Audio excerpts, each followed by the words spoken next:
Just a second while I was checking my email. Okay. You know the shoe meals, the shoes for meals that we've been a part of? Whether you know it or not, we've been donating our old shoes to a ministry. Well, yesterday alone, they sent 5,200 meals to the East Coast from old shoes that was donated. And so they made. Okay. You were part of that if you don't kick in some meals. Not mules, no, this meal. I brushed my teeth this morning and I can't do a thing with them. Bob Utt, I don't know if you remember Bob Utt, Robert Utt. He's an elderly gentleman that's here. He's really sick. He's at Cox South. And if somebody's up that area, sure say hi to him or send him a card or something. Bob, U-T-T's his last name, Bob Utt. And Larry, you didn't get a deer, did you? Ollie said that the tree was shaking and the deer was moving, and what else? One other thing was moving. That's enough. I didn't want to embarrass you, but I want to tell everybody. We're studying the book of Revelation, folks, if you're here, and I know some of you are here for the first time. And before I do the book of Revelation, I need to share with you that this is a tough book to listen to. Some of the stuff is so hard to hear because it talks about natural disasters. Last Thursday night we talked about natural disasters, and I believe it's describing a meteor that's going to hit the earth in the last days. And some folks, you know, are enjoying this. People like me who've been studying the Bible a long time, and they really love this book of Revelation. But remember, some folks here are kind of new to the Lord, and this is tough for them. So I just understand I'm walking a tightrope here when I'm in this area. I need to minister both to those that have been in the book a long time and those that have been in it just a short time. So this is kind of tough, and I just wanted you to know that. Now, Revelation, if you take the word, we're describing unveiling from the past to the future. It's all eternity, all history and history past, history future. It's all being revealed. In chapter 10 today, we're going to learn that part of the story of everything has not been told yet. Part of the story, now if you were back with me a few weeks back, we remember that John went into heaven, and there was this big discussion in heaven about who was going to write the story of everything. Who gets to do that? And then we know that the Lamb, which we know now as Jesus, it's symbolic. Everything in the Revelation is symbolic and figurative. Well, the Lamb, who is Jesus, he goes up to the man, or the one sitting on the throne, and he takes the scroll from the right hand of him who sits on the throne. And then all of heaven rejoices because somebody is going to write the story of everything, and that's going to be Jesus. Jesus wrote the story of everything, from history past to history future. He wrote it all. Now today, in chapter 10, we're going to find another little scroll.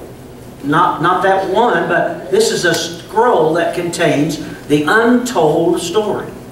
There's part of the story that's been left out. There's part of the story that hasn't been told that's going to now be told. And it is a sort of a surprise story. It is one that not a lot of people saw coming. It kind of surprises some folks. The Bible talks about a great mystery a lot of times, and there are a lot of mysteries in the Bible. One of them that we will not be discussing today, or that's mentioned here, but I want to share with you, is the mystery of the grafting in of the Gentiles into God's people. Now, if you are aware that the Jewish people as a nation somewhat did not believe, not as a nation, but individually some did, but as a nation, they still haven't accepted the Messiah as Jesus. And so what God did was, in the New Testament, we find that He then grafted in the Gentiles, that's all of us, into the root of David. So we now have become the chosen people. The whole church, all Christians now, are what's referred to as the chosen people of God, along with our Jewish brothers and sisters. So now in Revelation chapter 10, we're going to run into another part of the story that hasn't been told yet. Another mystery, another surprise ending. And that's what we're going to deal with today. And I'm going to try to encapsulate it for you as we begin and try to explain this new mystery that we're going to look at today. And this is how it goes. In the Old Testament, the prophets spoke about the coming Messiah. And they said that the Messiah would come, and they gave this very large picture of what the Messiah would do and be. And it's very, very beautiful. It included a lot of things. It included a suffering servant that still was kind of confusing, but then it talked about the King of Kings and the Lord of Lords, and how that this Messiah was going to be everything. He was going to rule over the whole nation from the city of Jerusalem. Well, part of the confusion for Jews and Muslims and for other people is that when Jesus came to the earth, He did not fulfill all of that vision. He left, there was a whole lot of the story that wasn't told. All we got to see was the suffering servant. He came, He lived, He died, He rose again. We got to see that part of the story. But where is the rest of the story? Where is this untold story? What's that going to be about? And that is the mystery that today is going to be unfolded. Today we're going to get to see John take a little scroll. Now John gets the scroll, and it's a little scroll, and he takes it from the story. And what we realize today is that now we're going to see the rest of the story, as Paul Harvey would say, the rest of the story. And the rest of the story is that Jesus is going to come one day and fulfill all the rest of those prophecies that He didn't do it the first time. So there's an untold story that we're going to get to see open up today. Now, in by the time we get to chapter 10 of Revelation, 1/4 of the world's population has been killed by war, by natural disasters. Let me start over. By natural disasters, by outer space disasters, which would be like a meteorite hitting the planet, and then the war, the pestilence, and all that would result from that social chaos. Then we're going to see that 1/4 of all the world's population will be decimated. And that's where we are when we start today's story.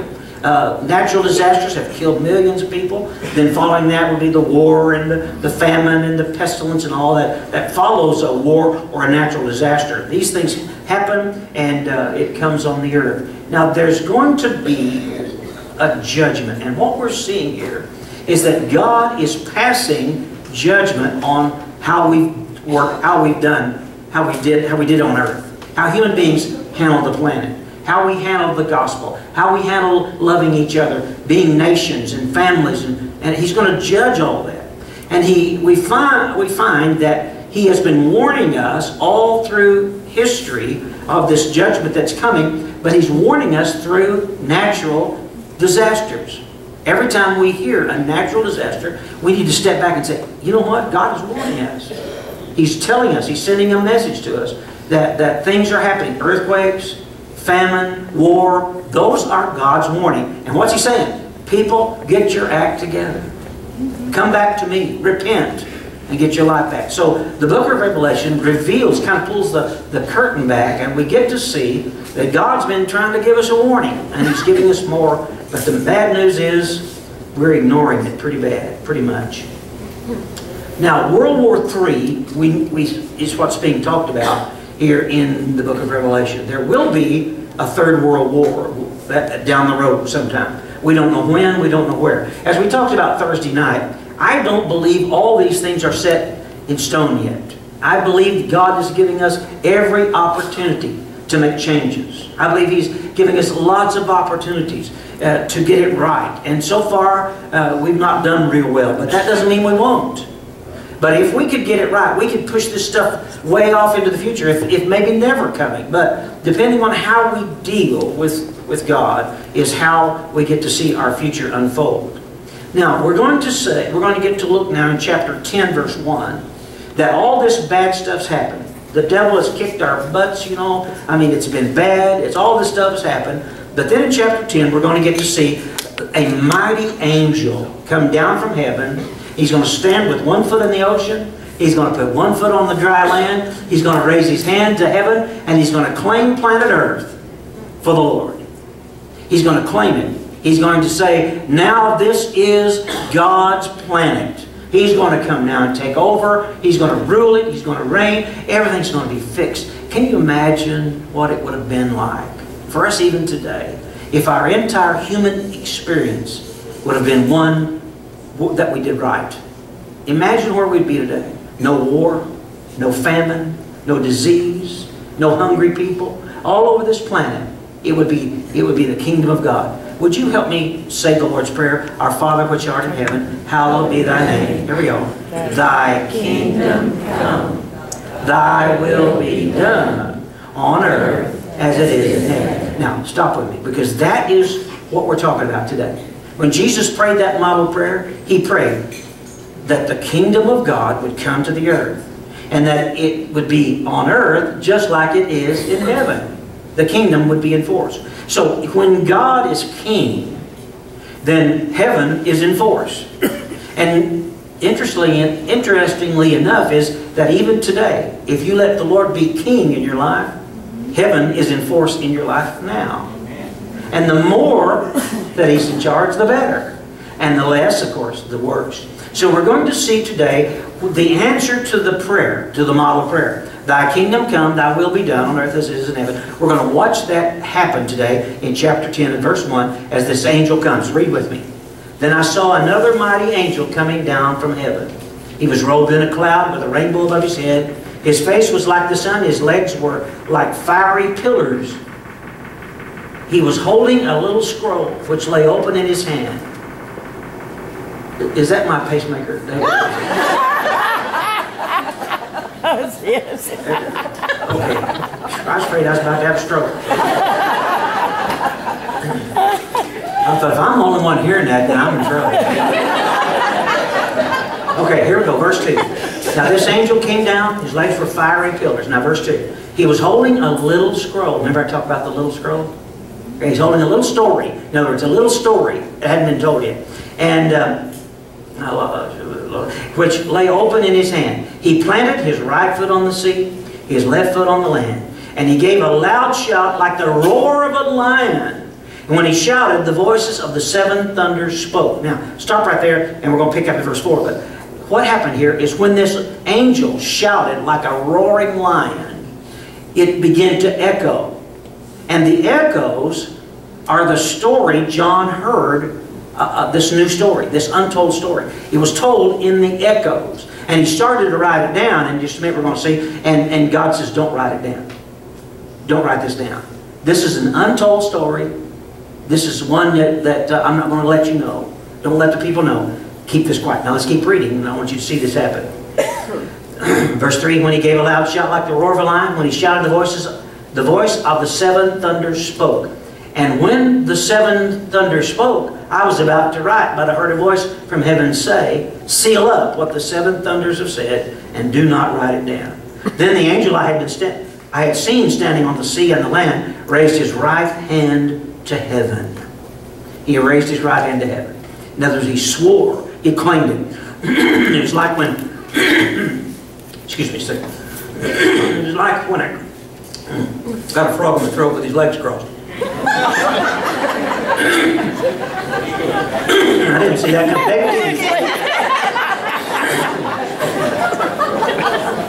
Oh, man, I tell you what. Isn't it great being the fall of the year when the seasons are changing? Anyway, now I got it. Okay, now I don't have any idea what I was talking about. Okay, now we get this story. The angel raises his hand and he swears to heaven that the earth is going to be now God's kingdom. Jesus is going to come and restore planet Earth to kingdom status. Now that's when everything that we've dreamed of is going to happen. That's when all the good stuff, every dream that humanity's had, a dream of perfect nations, perfect families, perfect people, that's when this stuff's going to all happen. But it's the untold story. It's not been written yet. It was echoed in the shout of the lion. When the lion roared, when that angel roared like a lion, the echoes of that told the story of a beautiful and perfect future.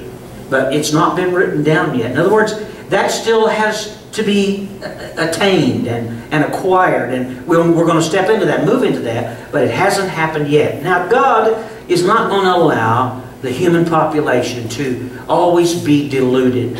He's not going to allow us to always to miss the mark. God's going to fix some things.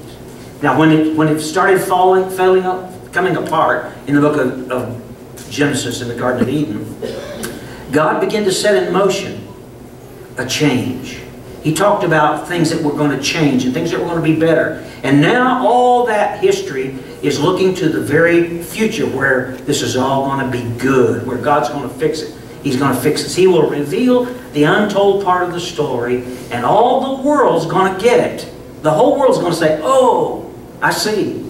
I get it. Now our Jewish nations, as I said earlier, our Jewish brothers and Muslims and other people in the world, they're confused because they didn't see that kingly part of the Messiah.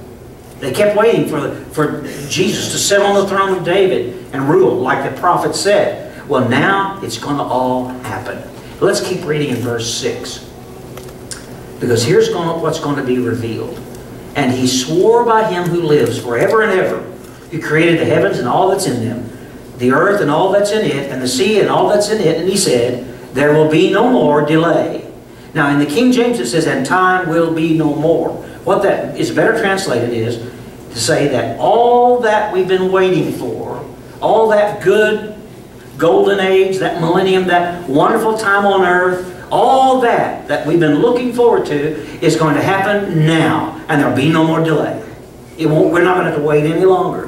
We're not going to have to struggle anymore and watch nations fight against nations and children starve to death and pestilence. We're not going to have to wait anymore because the King is coming. And that's what the angel says to us here at this point. Boy, how long we've waited. Now, Jesus is the Jewish Messiah. Please understand that. Jesus is the Jewish Messiah. And He's going to be the Savior of the world. Let's read verse 7. But in the days when the seventh angel is about to sound his trumpet, the mystery of God will be accomplished, just as He announced to His servants, the prophets. Oh, a lot of people have been scratching their heads for a long time. When is this good day going to come? When will this millennium happen? When God's going to rule and this planet's going to be great? When's that going to happen? When Jesus sits on the throne of David. Now, this is going to happen right at this point. It was led by King Jesus, and He's going to rule the planet. So John, when he takes this scroll, when John's given this scroll, he's going to represent you and I. He's there representing us. So when we take that scroll, we take the responsibility. Get this now. We take the responsibility for writing the rest of this story. With Jesus here as our ruler and our leader, we now are given the responsibility to write the untold story that's not been told. He said, don't write it down. Now we get to tell that story. And when Jesus comes, we're going to get to see all that fulfilled. Now let's read verse 8. Then the voice that I had heard from heaven spoke to me once more. Go, take the scroll that lies open in the hand of the angel who is standing on the sea and the land. Okay, let's just stop there. Now we know Jesus, who died, is coming back to rule and reign. Now we know that the angel has claimed the earth for Jesus. He stood on the land and He stood on the sea. And He said, now, the rest of the story is going to be told as Jesus comes to the earth. Now, let's go to verse 9. John's now been given the whole story, and he's going to give it to the little time to digest it. This is such a shocking change. We've been waiting for this so long that many people have given up hope.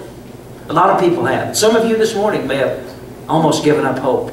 Is this ever going to be a good place to live? Is planet Earth ever going to be free from war and disease and death and pestilence and all that? Is that ever going to happen? And so when John gets the story, the rest of it, and he sees that the potential for the future is now in his hand. It's now in our hands. It takes him a while to digest it. He steps back and he says, I got to think about this a minute. And then he begins to think, and he kind of chews around in his mouth. Let's read verse 9. So I went to the angel and asked him to give me the little scroll. He said to me, take it and eat it. That's what he said. Here's the little scroll. Take it and eat it. Eat it. In other words, consume it. Chew on it. Bite it. Swallow it. Let it become, take it in to your body. He says, take it and eat it. He says, it will turn your stomach sour. But in your mouth, it'll be sweet as honey. So he said, I took the little scroll from the angel's hand and ate it. And it tasted as sweet as honey in my mouth. But when I'd eaten it, my stomach turned sour. So John's going to take this future story that gets to be written. And immediately when he bites it, it tastes like honey. And that's how I feel about it this morning. I think, oh, it's going to be so good when Jesus comes back. And that's sweet in my mouth. That's so sweet because He's going to come and fix all of our problems, set our future in order, and make man be what we've been created to be. It tastes sweet in my mouth. But when it got to His stomach to be digested, it turned His stomach sour. Now, what that means is that the complete vision of what man could be from beginning to end and what Jesus is going to do, when that comes, there's going to be some things that caused it to sour in John's stomach. And let's look at what those things were, because it's important we get this. The full digestion of this was a bitter pill for him. First of all, it's bitter because we ignored all the warning signals from the war and natural disasters.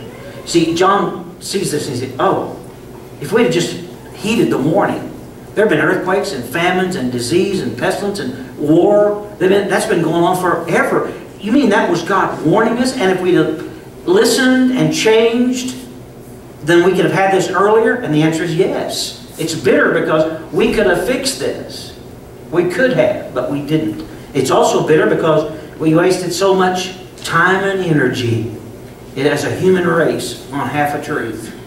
Just think of all the money we spent on wars and all that we've done, we've just wasted. It becomes a bitter pill to John as he thinks about how much we've wasted. And because to get the whole world to believe the complete story is going to require a huge tribulation. And so John says, it's been trouble before, but there's going to be a horrible trouble coming in the future, and we have to go through all that because we missed the warning signals. So the little scroll is sweet when he first heard about it, but then when he got to thinking, what does this mean? It turned sour in his stomach.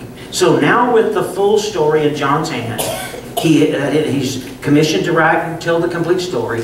He says these words in verse 11. Then I was told, you must prophesy again about many nations, peoples, nations, languages, and kings. So what John has here, he gets it.